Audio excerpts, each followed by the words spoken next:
YouTube monetisation ചെയ്യാനായിട്ടുള്ള മാനദണ്ഡങ്ങൾ മാറ്റിയിട്ടുണ്ട്. 2027 ഫെബ്രുവരി 1 മുതലാണ് പുതിയ മാറ്റങ്ങൾ വരിക. 2027 ജനുവരി 31 വരെ പഴയ രീതിയിൽ തന്നെ പോകാം. പഴയ രീതി എന്ന് പറഞ്ഞു കഴിഞ്ഞാൽ ഒരു വർഷത്തിനുള്ളിൽ 4000 വാച്ച് അവറും അതുപോലെ 1000 സബ്സ്ക്രൈബറും. അതേസമയം പുതിയ രീതി വരുന്നത് വാച്ച് അവർ മാത്രം 8000 വാച്ച് അവർ, അതായത് ഇരട്ടിയാക്കി. ഇതാണ് പ്രധാന മാറ്റം. അതുപോലെ ഷോർട്സിൻ്റെ വ്യൂസിലാണെങ്കിൽ കഴിഞ്ഞ 90 ദിവസത്തിനുള്ളിൽ 2 കോടി, അതായത് 20 മില്യൺ ഷോർട്സിൻ്റെ വ്യൂസ് വേണമെന്നാണ്. പക്ഷേ നേരത്തെ ആണെങ്കിലോ 1 കോടിയാണ്, അതായത് നിലവിൽ 1 കോടി മതി. പക്ഷേ അതിൻ്റെ ഇരട്ടിയായി ഈ ഷോർട്സിൻ്റെ കാര്യവും. പിന്നെ സബ്സ്ക്രൈബർമാരുടെ എണ്ണം 1000 സബ്സ്ക്രൈബർ, അതിന് യാതൊരു മാറ്റവും ഇല്ല.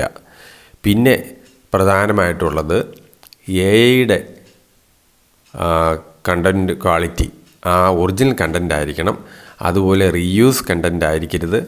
അതുപോലെ ആവർത്തനമായിട്ട് റെപ്പറ്റേറ്റീവ് കണ്ടൻ്റ് ആയിരിക്കരുത്.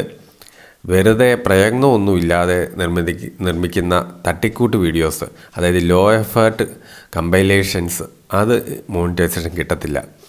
അതായത് എഐ കണ്ടൻറ്റിൻ്റെ നിയന്ത്രണം എന്ന് പറഞ്ഞു കഴിഞ്ഞാൽ എഐയുടെ വോയിസ് ഓവറും അതുപോലെ സ്റ്റോക്ക് ഫുട്ടേജും മാത്രം ഉപയോഗിച്ച് സ്വന്തമായി യാതൊരുവിധ എഡിറ്റിങ്ങോ വിവരങ്ങളോ കൂട്ടിച്ചേർക്കാതെ ഉണ്ടാക്കുന്ന വീഡിയോകൾക്ക് മോണിറ്റൈസേഷൻ തടയാനായിട്ടാണ് യൂട്യൂബ് കർശന നടപടി ആരംഭിച്ചിരിക്കുന്നത്.